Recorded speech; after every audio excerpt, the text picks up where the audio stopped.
You're watching the News Hour at 10, debate number 2 on Times Now, Super Prime Time.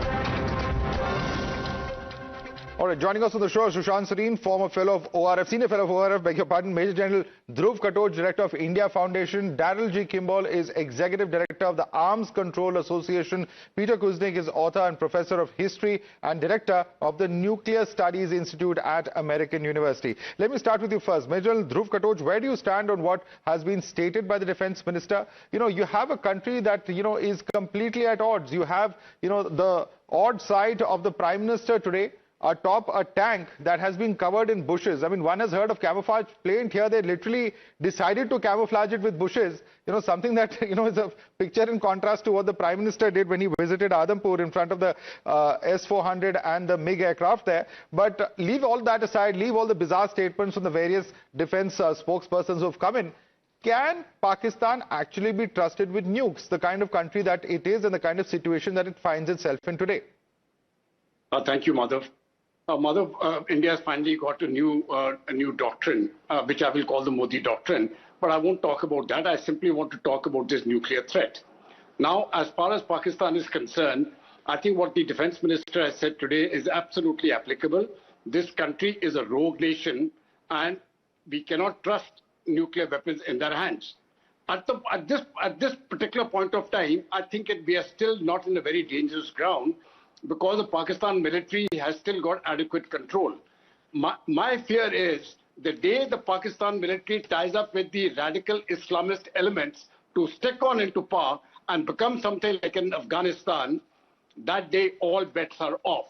They will finally have not a Muslim bomb, they'll have an Islamic bomb. And I think it's going to be very dangerous for the world. The way the Pakistan military has radicalized, the way the chief is radicalized, is pointing towards that direction. And I think that is the danger. Where else have you heard an army chief speak to his countrymen and say that we are two nations, Hindus and Muslims can't live together and all that nonsense? Absolutely. An army chief. It's uncalled for. And yet, this man is the chief. So there is great danger ahead. And I think we need to nip the evil in the bud now. All right, let's bring in some of our other panelists, please. We have Peter Kuznick also joining us. Peter Kuznick, you have a bizarre situation today in Pakistan. You have the army chief who appears to be setting the state policy, talking all sorts of, rhetorics which many would assume were the precursor to the aggression, to the terror attacks that has been shown from the Pakistan side. And today, is it really a country that can be trusted with nuclear weapons? Isn't there need for international intervention? As the Indian Defense Minister is saying, is that a fair ask? Well, I'd go one further. I don't think any countries can be trusted with nuclear weapons, Pakistan especially, but even more than IAEA supervision, I would like to see both countries eliminate their nuclear arsenals.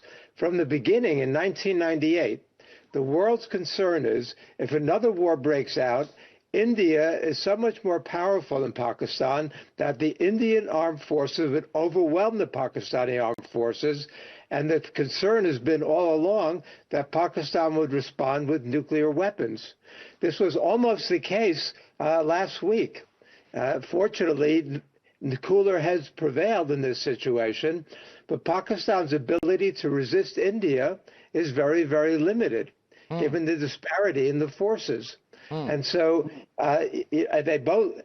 Pakistan has a first-use doctrine, as does the United States, as do most nuclear powers. And so if they're feeling threatened, their strategy, their policy is to use those nuclear weapons.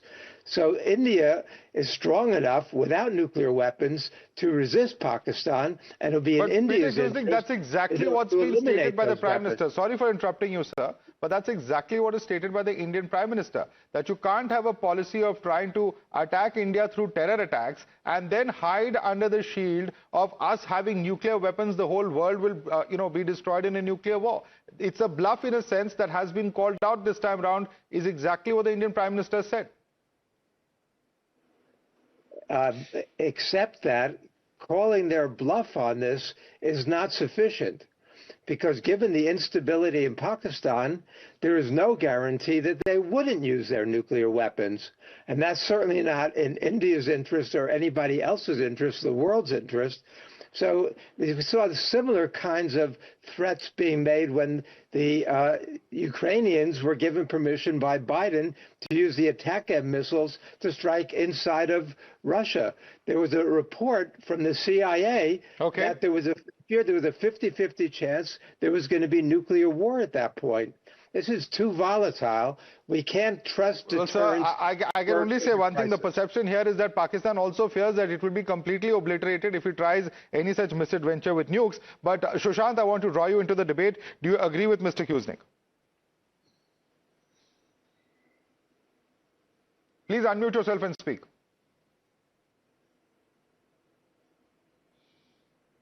Sushant, we can't hear you. Please unmute yourself. Sorry, Madhav, I don't agree with Peter at all. And because the mistake he makes is he's only equating India and Pakistan. And India's problem is not just Pakistan. India's problem is also this big looming threat of China, which hasn't renounced nuclear weapons and which is constantly threatening India's security. So India needs nuclear weapons for her own security, not because we want to invade some country, not because we have irredentist claims, nothing of the sort. We need it for our own security, and we cannot depend upon any guarantees, American or otherwise, because we have seen many of these countries are rather unreliable. So I don't think we are going to depend on anybody else for our security. Now let's come down to Pakistan. The thing is with Pakistan, one, they've always had a very dubious record in possession of their nuclear weapons. And I think not enough attention has been paid to that. Secondly, and this is where I disagree with General Dhruv Katoj when he says that right now they are under the control of the Pakistan army. What if the Fundos take over or the fanatics take over? Well, the Pakistan army is a fanatical force. Just in the last few days, we've heard that a spokesperson of the Pakistan military say that this is a jihadist army. He has made no bones about it. Now, what is the difference between a uniformed jihadist army and the ISIS? I don't see any difference. So, frankly speaking, just because somebody might be wearing some, civilian clothes at times and wearing three-piece suits and going as diplomatic attaches, or nowadays we've actually even given Al-Qaeda guys respectability. In the case of Syria, for example, we've given them recognition, so fine. But I don't think we are going to fall for that. And the last and most critical point is, Madhav, apart from the kind of nuclear saber rattling they've done, the Pakistanis are saying openly, and this is their defense minister, he's on record in television interviews, where this guy, Khwaja Asif, has openly said that, look, our nuclear weapons, we are going to use them not just against India. Not just against India, please. I think the two gentlemen from outside India need to understand this. They are saying that if it comes down to it, then our nuclear weapons will threaten the entire world. Because if we are not safe, then nobody in this world is going to survive. Absolutely. This is what they have said. So at one level, they say it is only aimed against India, but at another level, they are holding out the nuclear blackmail not just against India, but they're holding out that blackmail against the entire world. And absolutely, and that's exactly the different approach that I want to draw Daryl Kimball's attention to. Threaten a nuclear exchange. Absolutely. How do you consider this country a responsible state? Absolutely. The only country that has threatened to even use nukes in this current standoff has been Pakistan. India has made absolutely no such statement, Mr. Kimball, and that's why people are saying, and that is why the perception here in India is that Pakistan just cannot be trusted in terms of who's going to do what. And look at the kind of rhetoric. The very fact that they were talking about it means that they just wanted to gain the leverage out of it. Well, look, I think we need to recognize that coming out of this most recent crisis, the presence of nuclear weapons at both states raised the risk of an escalation of the war. There is no country that can be trusted, quote unquote, no leader, single leader that can be trusted with nuclear weapons, in the sense that if there is a conflict between nuclear armed states, nuclear weapons may be used by one side or the other. And once nuclear weapons are used, both sides risk destruction. That is especially true between India and Pakistan, between the United States and China, the United States and Russia, the United States and North Korea in some extent. So I think coming out of this crisis, it is essential that everyone on all sides engage in a sober, serious conversation about how to reduce risks. It is a direct dialogue between India and Pakistan on these issues is overdue because we all lucked out with this crisis. There was intervention from the outside. There was restraint from India, but Pakistan viewed that differently, just as India has viewed whether Pakistan was restrained or not too. So there needs to be a serious dialogue on this to avoid another crisis, which will happen at some point, from spiraling out of control. So I'm very disturbed by Pakistan's invocation of nuclear threats in this crisis. It is condemnable, but it's the presence of nuclear weapons on both sides that is the problem. And it is unrealistic for the defense minister to suggest that one side shall be subject to IAEA inspections of their arsenal. It's a half a good idea, but it is not a realistic one. There are a couple of problems in what you've stated here, Daryl Kimball, and the point is this. The point is that you have a situation, we have President Trump coming out to say that I could have said that I solved the problem. I did. I'm just going to read the exact quote. He says that I don't want to say I did, but I sure as hell helped settle the problem. You know, he talks about his role. Earlier, it was a more direct role that was hinted at. Now it's a more indirect role in terms of, you know, easing tensions between neighbors. If everyone needs to be cool and calm and composed, then surely even those who are talking to both sides need to do that and not try and engage in some quick credit snatching, as many would say perhaps appears to be the case. I would agree with you. I'm not here to defend Donald Trump's attempt to claim credit here. But it is a fact that several countries were trying to be helpful to mediate this most recent crisis. The Saudis, Iran, the United States, even Russia. So my point is that this crisis did benefit from the ending of the crisis from help from the outside to bring things to a halt, because there was the risk of misperception on one side or the other about what was going on, and it could have risen to the level of a nuclear confrontation. All right. So my main point here, though, is that there could and should be a direct dialogue between the two governments on how to reduce the risk, how to improve communication, and how perhaps to improve transparency and reporting about what nuclear weapons each side has and where they are. So they are. Well, it's a very, very complex situation because one side has been inflicting terrorist attacks for the past 3.5 decades and taking little or no action against those responsible for it. And that's why it was incumbent for India to do that. But Sushant Sareen, your response to Daryl Kimball.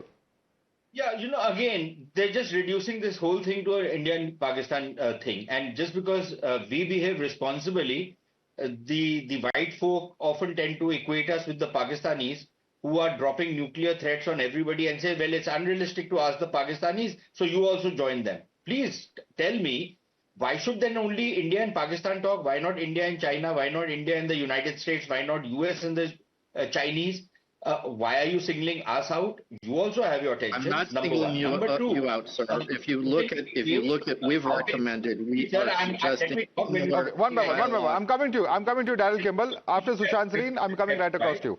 Sushant Sareen, yeah, one by one, please. Yeah. So one is that, right? The second factor is that, look, what is the reason for this crisis? None of these people in the West will ever come down on what is the reason which led to this crisis. The reason is relentless export of jihadist terrorism by a jihadist state called Pakistan, which has been mollycoddled by the Western powers. They keep giving them loans, they keep bailing them out, they keep giving them weapons, they turn the other way to all their indiscretions and all their shenanigans, and then they tell us that why are you hitting back? Absolutely. I want to come in at this moment because, Sushant, I'm sorry I'm interrupting you. It's a limited time debate. Daryl Kimball, simple question. why then provide the country from where Osama bin Laden was being holed up in a garrison town of Abbottabad, as we all know? I mean, their military intelligence would have certainly known that the person is staying there for years. You know, from such a country that you actually provide them with F-16s, you're providing Turkey, for instance, AMRAAM missiles. You know, there are very, very serious questions. And look at this country. This is a country where your designated terrorists are participating in a funeral, I beg your pardon, along with several of their army officers. This is what is being supported by the United States. You certainly won't see this happening in India and most of the world. Well, I'm an independent analyst. I'm not the United States government. I have been and am very critical of Pakistan's government support for these organizations that are fomenting terrorism in various parts of Afghanistan, in Pakistan itself, and in Jammu Kashmir. The issue here is what is in India's security interest, what is the global security interest? I'm making a very common sense suggestion, which has been true throughout the nuclear age, which is that when a conflict can go nuclear, it is important that the two sides, they don't have to like one another. They don't have to be equal in terms of their records or their moral standing. They need to talk. That is the reality. There is no other way out of this. There's no way that the Indian government is going to finger point at Pakistan and achieve what it wants. Well, a lot depends on Pakistan's own actions is all we can surmise here, because Pakistan is the one that has been provoking India with repeated terror attacks. And unless Pakistan mends its ways, that fragility in this peace process, or the peace or the ceasefire or the cessation of firing, whatever one chooses to call it, will only continue. Sushant Sareen, Major Dhruv Katoj, Daryl Kimball, Peter Kuznick, thanks so much for joining us this evening.